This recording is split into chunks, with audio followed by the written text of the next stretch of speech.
யமகாவோட RX அப்புறம் இந்த மாதிரி ஒரு பைக் மார்க்கெட்டில் வராதான்னு எங்கிட்டு இருந்த ஃபேன்ஸ் எல்லாருக்குமே யமகா சைட்லேருந்து கொடுத்த ஒரு பிக்கஸ்ட் சர்ப்ரைஸ் தான் யமகாவோட XSR 155.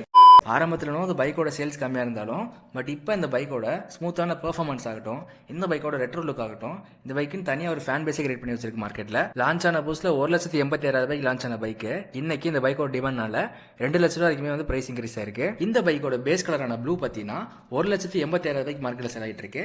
அதை ஃபாலோ பண்ணி ரெட் பார்த்தீங்கன்னா 1,93,000 குரோம் கலர் பார்த்தீங்கன்னா 1,97,500 பிளாக் அண்ட் கிரீன் பார்த்தீங்கன்னா 2 லட்ச ரூபாய்க்கு மார்க்கெட்டில் செல் ஆகிட்டு இருக்கு. என்னதான் R15 MT அளவுக்கு இந்த பைக்கில் பிக்கப் இல்லைனாலும் இந்த பைக்கோட ஸ்மூத்தான பெர்ஃபார்மன்ஸ்க்காக இந்த பைக் நம்ம தாராளமாக எடுக்கலாம். அண்ட் இந்த பைக்கோட மைலேஜ் பற்றி பேசும்போது ஆவரேஜாக 50 கிடைக்குது அப்படின்ற மாதிரி இந்த பைக் யூஸ் பண்ணவங்க சொல்றாங்க. அண்ட் இந்த பைக்கோட டாப் ஸ்பீடை பற்றி பேசும்போது அரௌண்ட் ஒரு 130 வரைக்கும் நான் க்ரூஸ் பண்ணியிருக்கேன். இந்த பைக்கோட on road price plus EMI details பற்றி நான் ஆல்ரெடி ஒரு வீடியோ மேக் பண்ணி போட்டிருக்கேன். அது மட்டும் இல்லாமல் இந்த பைக்கோட ஓனர்ஷிப் ரிவ்யூ நான் போட்டிருக்கேன். அதே மாதிரி நான் கீழே கொடுக்குறேன், செக் பண்ணி பாருங்க. Thank you so much.